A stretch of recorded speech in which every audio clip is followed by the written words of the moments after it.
Welcome to the project, everyone. We are back on the Subaru today, and as you saw in the intro, we're clearing up space because we are finally getting close to the end. At least it feels like that for me. We cleared off most of the parts that we don't need. There are still some duplicates on here, but like, this is it, guys. This is what we're gonna use to build the motor, finally. In the last episode, if you haven't seen, I suggest you go watch it. We spent the entire time on these stinking heads. And they're looking nice and pretty right now. And I'm excited to use them, but before then, we have to figure out our cam carriers. So we need to look into those. I have the FB25s over there. These are the FB20s. Let's look at them. Let me get situated and we can look at them.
Okay, so for the cam carriers, we cleaned up the gasket sealing surfaces. Like this one right here is for just like the cover. But as you might have saw, I started cleaning these FB25 cam carriers, you know, where the exhaust cam doesn't have the actuator on it for adjustable timing. And I started to ditch this because one, I mean, whoever put this together just did a terrible job and it's gooped all over. But really what got me to start questioning it is up in here, like right in here, you can see they just hacked the heck, like they used the sealing surface to pry to get off the whole timing chain cover, and they just like marred it up a bunch.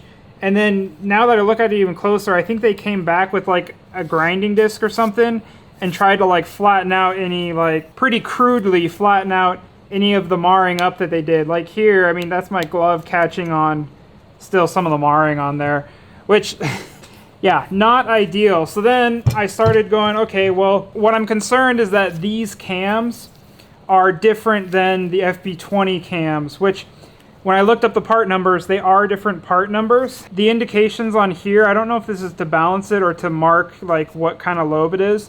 The exhaust seems to be the same, but on the intake, they did seem to be different.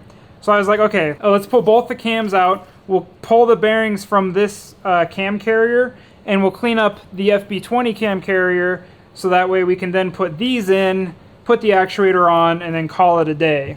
So, you know, we'll have FB20 cam carriers that are not marred up. I'm pretty sure, not pretty sure, looking at it, I know it's from the factory. It hasn't been opened up until I touched it.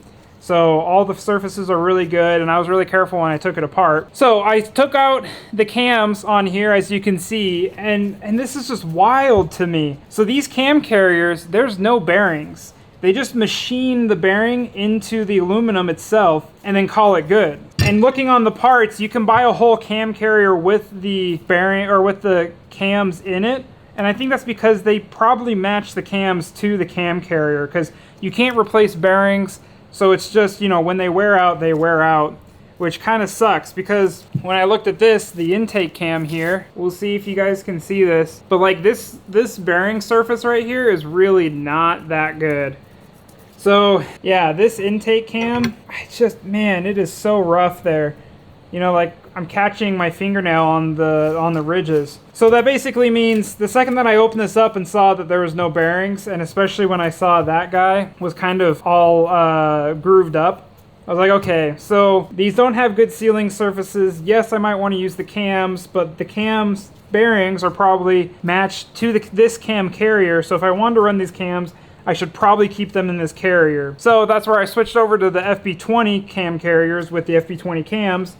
And I just started putting those together, which, I mean, there are some positives to that because I don't have to remove the cam timing or anything. I know that it's on there. I know that it works. I know that the oil passages, like the cam's on there past the oil to the front.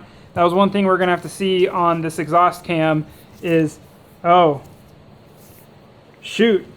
See right there. So that was one thing I needed to check. You notice on the intake cam how there's that little hole right there? Right here. That's because that's where the oil gets up into the actuator. And so in taking these cams out, one of the things I was gonna have to do is try to see, does this cam carry oil to the front? And maybe that's why this part number is different, is because it needs that hole in there. So anyways, all this to say that as much fun as it was, these FB25 cams, we're gonna let them sit for right now because I did take this apart and it's gonna be a pain to get, like, clean up all the surfaces, put in a new gasket, make sure gasket doesn't get on the cam bearings and all of that. And then with the wear on these anyways, if I'm gonna use these or put this back together, it might be kind of tempting just to buy a whole new carrier or find a donor motor that I could pull the carrier off of than using these, which is kind of silly because that means in buying the block and buying the extra FB25, the only thing we're actually going to really use from the FB25 is the chains, the timing chains and whatnot, because these guides are actually better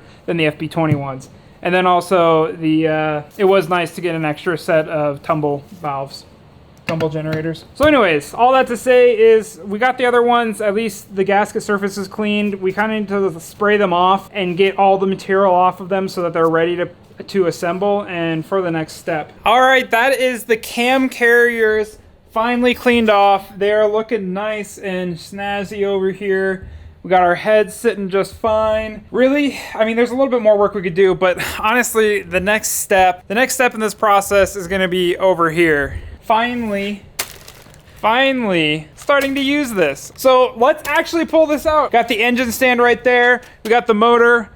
Let's finally get this block and start putting pieces on it. I'm gonna set you guys up here. All right, engine stand, brand new block. This is gonna start looking awesome. This is gonna come together. Ugh. I'm excited.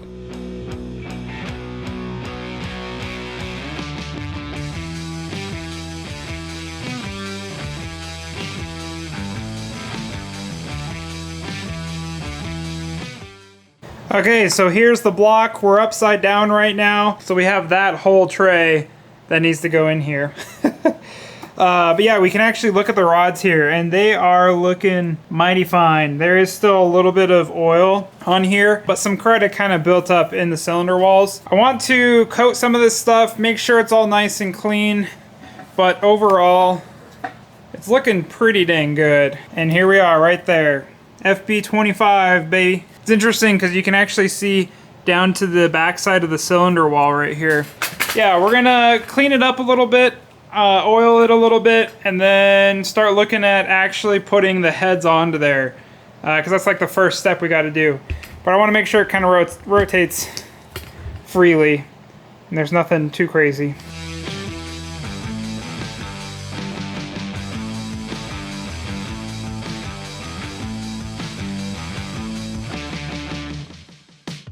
The off chance that you guys want to see this, again, you want to be careful that everything's lubed up, but here is all the pistons and how they are sitting down there.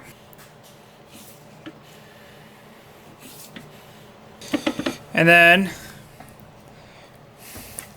here, just both pistons are opposed against each other. And we're gonna go right about there. So that way they're even. Okay, I'm gonna time lapse a lot of this because it's gonna be a little bit of slow going because I just really want to make sure I'm checking the manual with everything I'm doing. Like one of the first things is, I wouldn't have really known about this block off plate here. This is where, just looking at this, I think this is crankcase ventilation. There's a hole that comes up in the bottom and all of this is to trap as much oil as we can before we come up through a hole right here. So yeah, I got to get that block off plate and I'm just going to be really slowly going, checking everything, making sure it's all good.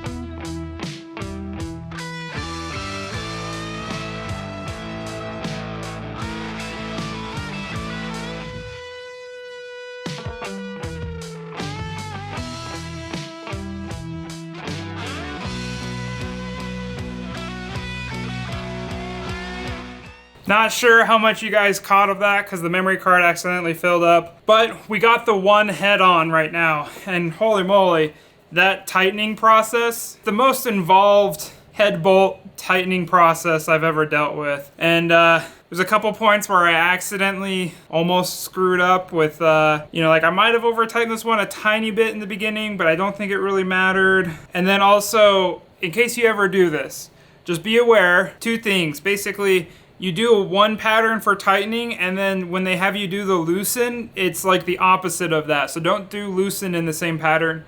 You got to do the backwards pattern for that.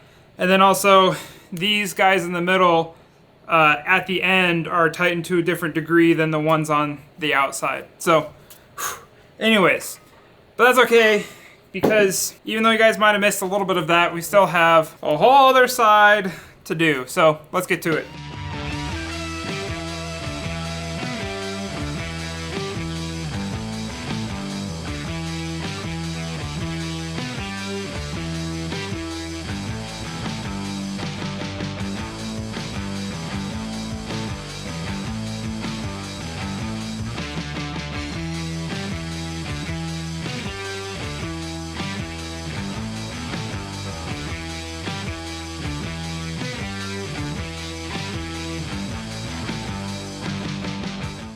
And just like that, it's looking a lot more like a motor. Oh man, this makes me so happy to see. It went pretty smoothly. I will say it's torque to yield bolts are a little scary. And it was confusing on how they wanted me to put the gasket on there, but there we go. It's together. I'm really happy. Next step is the cam carriers, which means we need to put everything in there for the cams and then put the cam carriers on. To put the cam carriers on, there is one last step, one last question mark where I might need to order parts, and it's adjusting the shims for the cams and for the carriers and for the seats and all of that. I have all the shims that we've gotten from the other motors in a bag, and so hopefully, I'm hoping, I need to go look at what the process is, but I'm hoping that all of those shims in there are going to be enough and we don't have to order any special shims.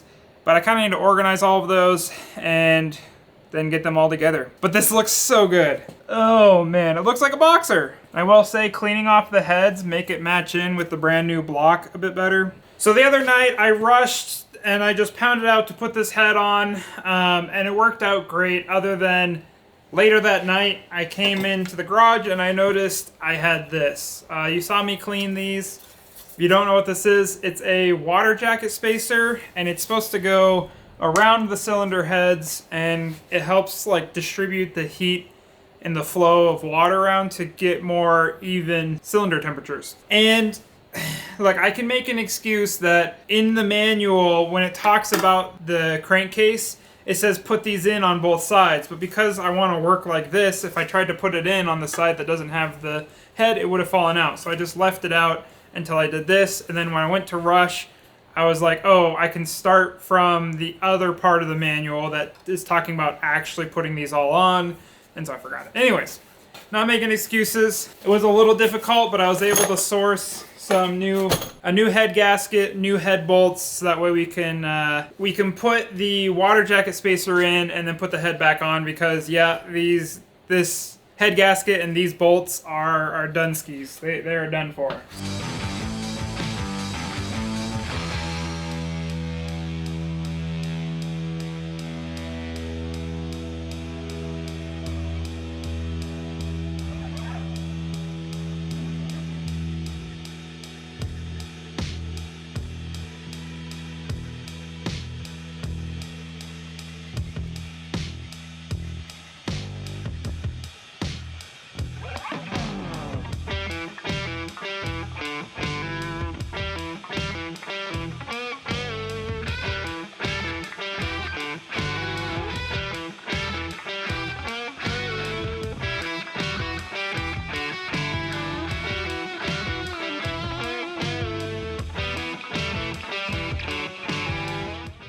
Next step on this is to actually get the cam carriers on there, but we do have to check clearance, like the clearance between the cam and the rocker, because that needs to be a specific amount. I have a bunch of shims. The thing is they want you to silicone it all up and then, you know, put everything together, and then when they tell you to check it, they're like, oh, make all the measurements and then save that for later so you can order new shims if needed. What I'm gonna try to do is actually clean up both the gasket surfaces, bolt them all down without new gasket new gasket maker, whatever, sealant on there, and then check all the clearances and see if anything's wildly out of spec. If it is, you know, and then maybe shift shims around, see if I need to get new shims, and then we can put it together for real and double check that, you know, none of those have changed too much. So anyways, that's the plan. But first we kind of need to clean up the gasket surfaces on these guys and then organize our shims.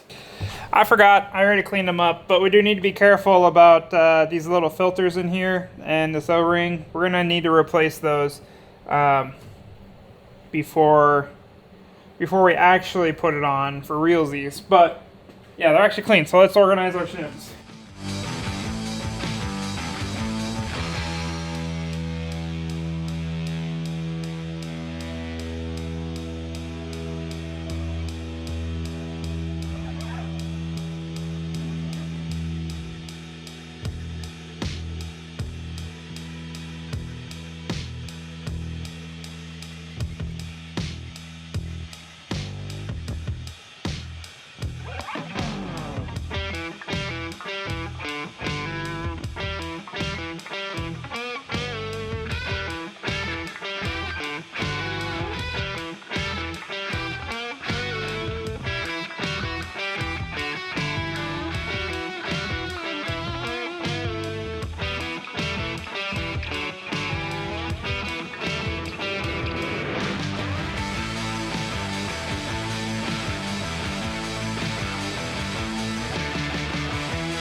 Well, that was quite a fight. What it looks like is that, yeah, the exhaust sides, which they were a lot more pitted, which took quite a bit more on the valve lapping side of things, and they've come up so much that I can't actually get this to like sit down flat without starting to push the valves in, even at zero rise, which is a little frustrating. I only have shims that go down to 198. I need to go online and see how low I can actually get. So I took out all of the rockers on the exhaust side here, but at least on the intake side, we can go through the torque specs and then actually start figuring out the shims there. And I'll figure out a solution for the exhaust side here. All right, here's the deal, my lovely constituents. We have yet another pretty big problem. So we got the cam carrier on here, and I forget if I've already talked about this, but I was really struggling with this side because, again, I don't have any shims small enough to make the gap on these rollers big enough. So I just took out the rollers, and I was going to figure out some way to figure out what shims I want there. And in here, it might be a little hard to see, but we actually do have a gap between the roller and the camshaft here. So yeah, intake just fine, but then the exhaust, which again was pitted, and so we had to do a bit more valve lapping to actually get them to work correctly. So now we're sitting here, and here's the problem. I fitted these in, no shims on the valve, which I'm pretty sure we need shims in order to work. And even with no shims, these middle two, can you see them there? Both right here. You see it's grinding on that, it's touching on that, and this is really hard to turn. So it means there's absolutely no space there, like it is pushing down on that. And to top it off, we're not even fully seated onto the head there. You know, I came into the garage tonight just really wanting to hit this problem hard because I'm so sick of not having our car going, and I was like, you know, I think I know a way. We'll figure out the shims if we, you know, spend a little extra because we accidentally buy some shims we don't need, whatever. Like, let's just do the work and get it going. But I don't know what to do. I mean, I don't know if these heads are usable. Even after all of that work that we put into them, I mean, realistically, we've done a lot of work, but we haven't spent a ton of money on these heads. And ideally, we might still have cam carriers and cams that are usable. But these heads, I mean, they sure do look nice now. And we sure did put a lot of work into these puppies. Honestly, I'm regretting not buying just a low mileage used motor. You know, this video series would already been done like months and months ago, and we'd be out camping and stuff. But now instead, more time in the garage, more excuses to buy more tools, which I'm not necessarily complaining. But I don't know what to do. I don't feel like getting another set of used heads. I mean, we've already seen how bad that's gone. Honestly, the only path forward, just for time's sake, might be getting whole new heads. I don't know. All right, till I figure out what I'm doing.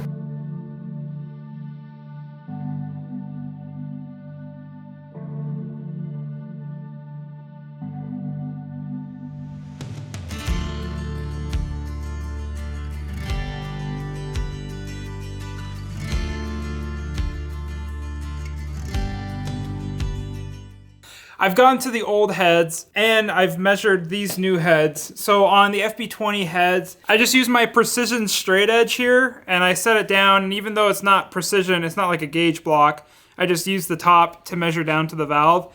And sure enough, these valves are sitting way higher than on the old head.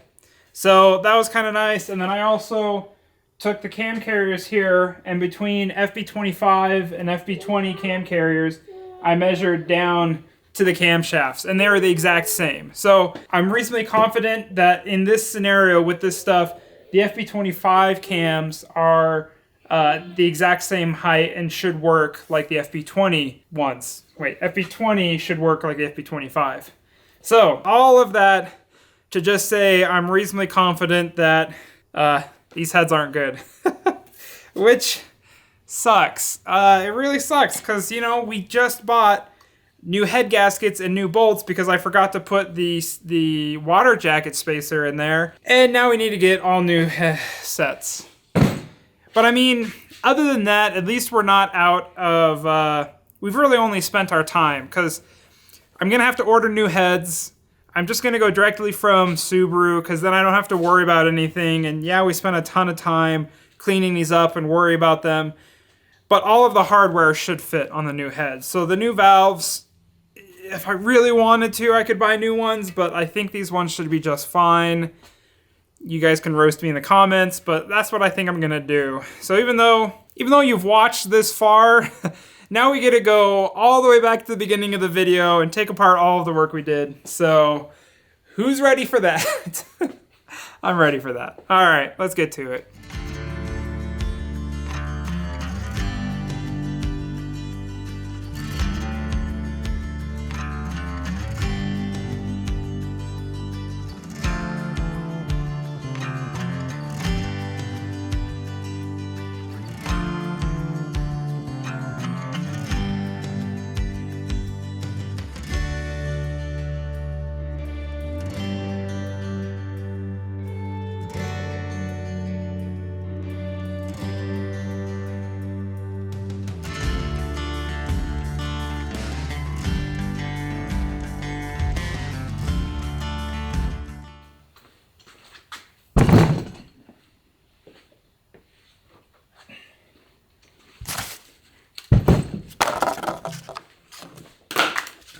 All right.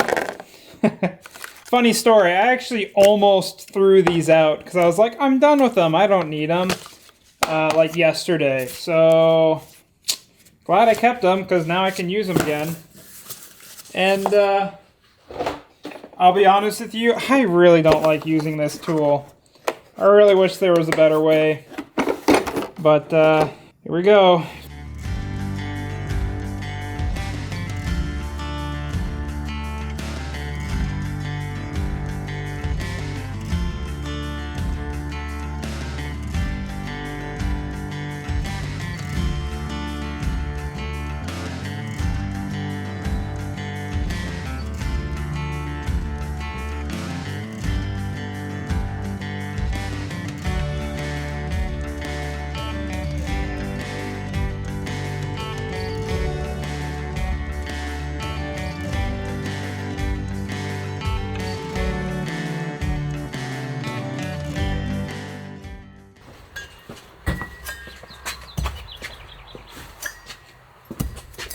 Don't ever come back. Well, that's a lot longer than I wanted to wait. But hey, we're here. I am so ready to get this back together. So, got heads here. Should have right and left. And just gonna do a really light valve lap on them. And then put them together. And then hopefully we'll have the shims that we can shim up the valve train. And then finally get onto the timing chain. Oh man. But I think for this video, I just want to get these lapped in on there, maybe the shim job, we'll see. But let's open these up. I will say, I didn't think I'd be seeing this many parts or this many boxes with this logo on here. Yeah, for what we're doing. Let's see. Yeah, let's do the right hand side first.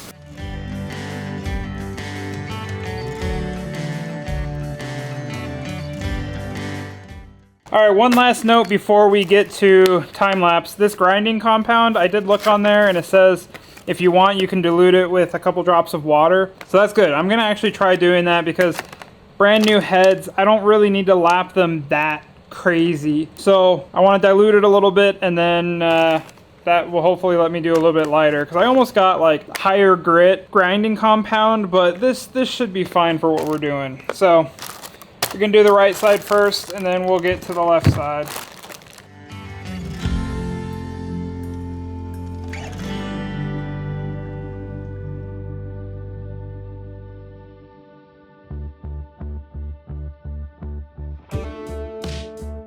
Well, that was kind of short-lived.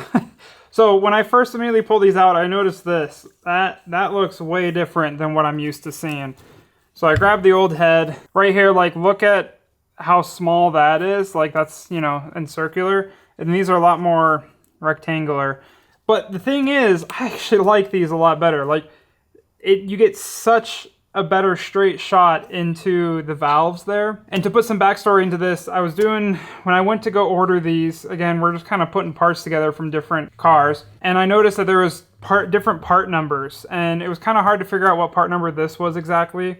And so looking at it, it was basically like there were heads that fit on a couple of the earlier years, and then there was heads that fit for like everything after, essentially.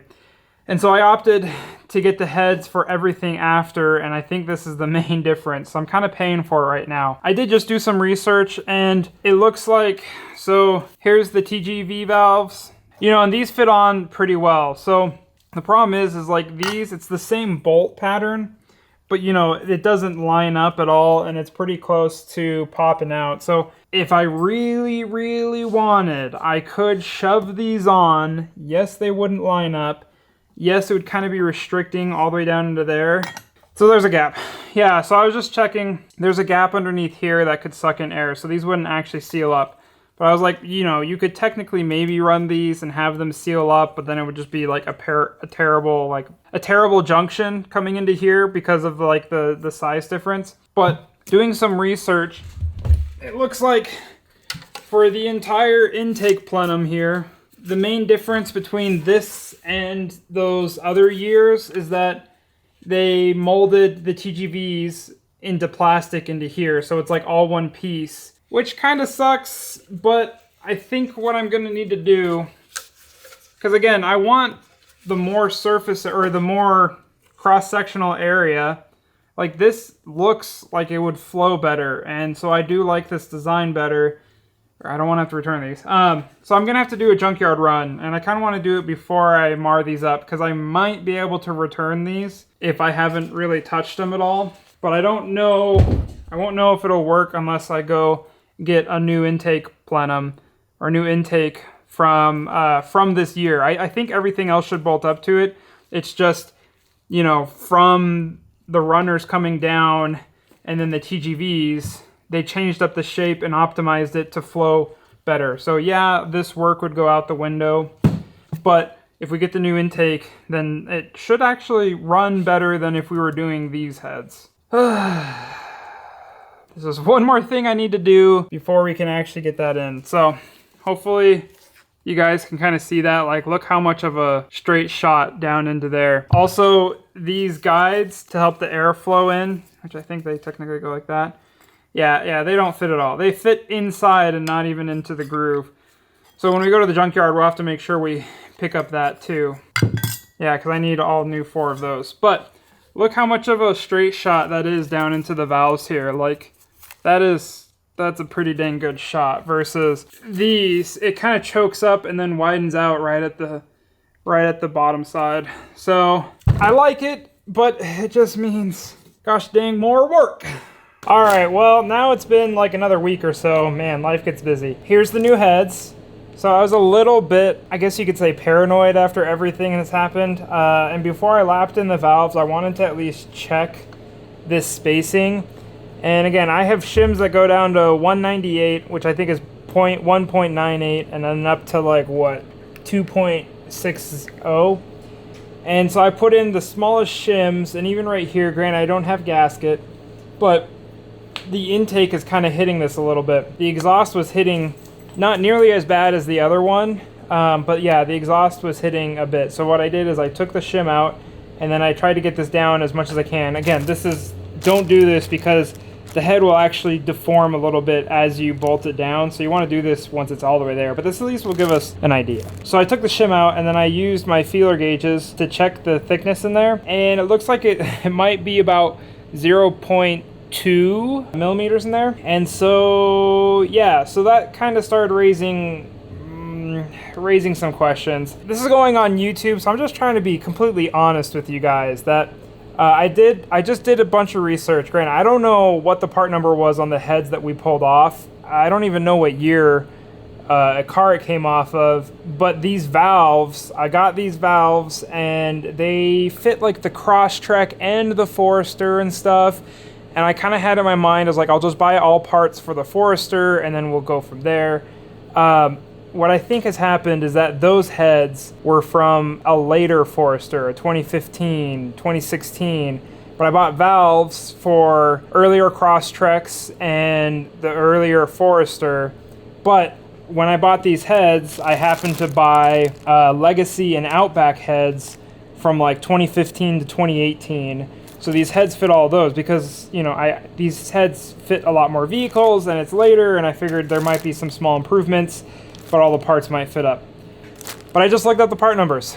It says these valves, these part numbers, do not fit this head. So I could probably maybe do a bunch of research and figure out what valves would work on those other heads, but I do like the intake on this, and I've already bought an intake.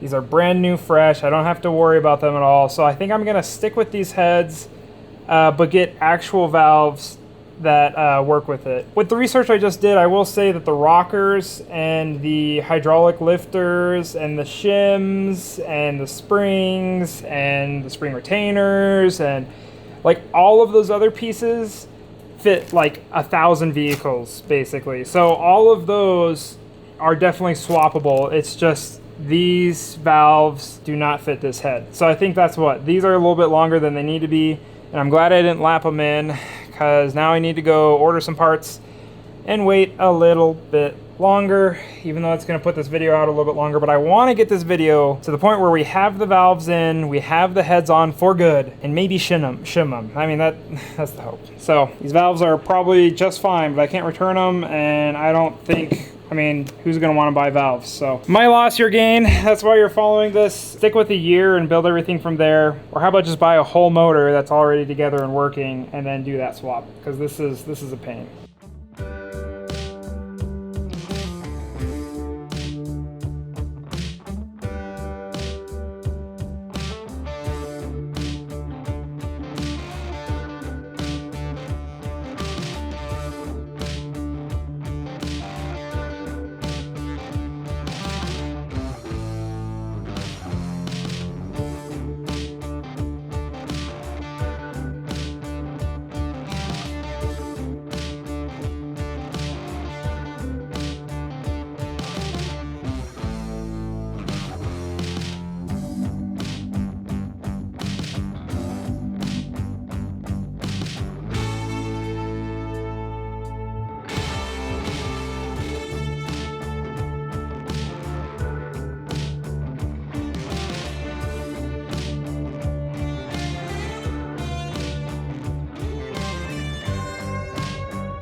All right, so we got the new heads together. Again, we did a really light lapping on the valves, and essentially, it's now been another couple weeks. I mean, you guys know you've been waiting a long time for this video. So, the story is, I got valves that are specific for this head.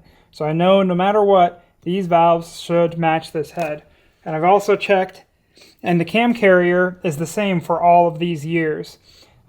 Just dry fitting it still seemed like it was too tight, so maybe those other heads are good. I'm so sick of this project. Sorry, but I really am. I want to get this back together. So, I think the reason that it's so tight is that I haven't put gasket on here, and they specifically in the manual say you've got to put the gasket on there, put it together, and then you can check it. And then you write down the values. And so I've got to do a little bit of a leap of faith here. I've put together these heads, brand new valves. I know the springs match. I know all of these pieces match for all of the years. So anything specific for this head, it's correct. The valves are for these heads, it's correct. Which means, no matter what, I should be good to put these heads back on the motor, use another set of head bolts, and get them on there. Because if I can't lash the valves like I need to, then it's not the heads, it's not the block. It's something else. It's either the rockers or something. But at least I know that these should all be good to go.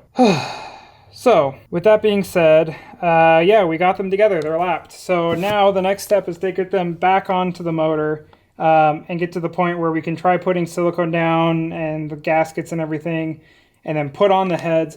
The one saving grace is I think I need to go double check, but I'm pretty sure it's like 15 foot-pounds to tighten this all down. And so 15 foot-pounds is really not that much. So we probably will have a bit of a gap here with the silicone and whatnot, and maybe that's where this... this is where I'm getting the discrepancy for being able to shim them. The downside of it is looking online, there is someone who said, oh, like 13, 14, they changed up the geometry on some of these components, like this follower and the rocker, to help quiet it up a little bit, which, to be fair, I know that the stuff from our Crosstrek, the rockers from our Crosstrek are 13, and maybe these other ones are 2014 or something. So if I can't get those, I mean, then I could maybe do some measurements or maybe buy one rocker from the 17, 18, 19 years and see if that would work, but I'm going to head myself. Let's put these back on and see if we can finally get past this hurdle. Ooh.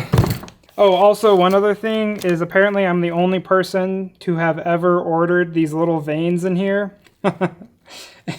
They were like, well, I don't think they go bad. And I'm like, well, I don't have them. I need them. And so they're on back order with no date for when they'll come. But yeah, I want to run those. I mean, it should run better with those in there. More efficiently. We're not turboing it, so we do want efficiency. All right, let's put these on.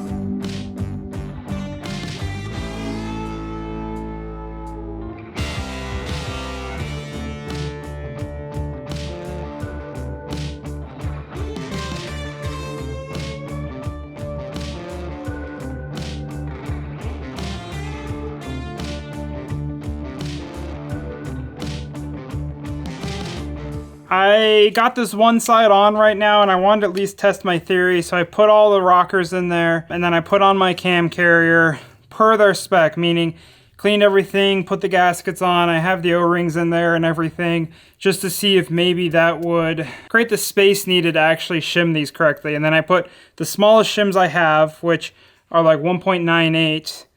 They do go down to 1.80, but I don't think that'll matter. The torque spec on this is 13 foot-pounds, which really isn't much, which gave me hope. I think I mentioned that. But I just did this middle one right here, and already, oh, yeah, this cam is tough to spin, and so is that one. And so it's rolling all of the rollers, which means, yeah, there's no clearance in this at all. So I think I'm going to pull this off, wipe off the gasket while it's still wet, and honestly see see what to do next. I mean, maybe buy one roller, one set of stuff that I know should work for the 2016, 17, 18, 19, 20 legacy heads, and see if it's different than the ones I have. If so, then I can buy the rest. I don't know. So all I know is this is not working. All right, let's take it apart. All right, guys. Well, I got all of the sealant gasket maker off of both the cam carrier and this side. And looking at it, it definitely told me that, yeah, I did a pretty decent job for like how much gasket to put on there and where I put it. So that's good. Nothing's drooping over too much. It also, it's done a few things. One, it told me that I think my shims are good. I think my hydraulic lifters are good, but I really think it's the rockers. And so as much as I really wanted to finally get these heads on for this video, I think I'm gonna have to end it here. I mean, it's been honestly like a few months at this point of trying to just finish this video where I want to, rather than probably where I should. So here's the update. This is where I'm sitting. I'm honestly kind of struggling a little bit. I think tonight I'm gonna order that rocker and just see. I mean, the rockers are like 30 bucks a piece. Maybe I can get them from somewhere, but I at least want to see, like, is that the problem? Is that why I can't follow the manual and actually shim this up like I should? Ugh, it's frustrating. With that being said, I at least hope it's somewhat enjoyable. I'm really excited to get this out, see what you guys' thoughts are. I mean, if someone really knows what they're doing, tell me where I'm being an idiot, because this is really frustrating. And I want to get the 2.5 liter Crosstrek up and running. You guys have been awesome. Thank you for making it this far, and hope you hit the subscribe button so I can see you next time. I think that's basically it. Thanks for riding the struggle bus. We'll see you later. Bye.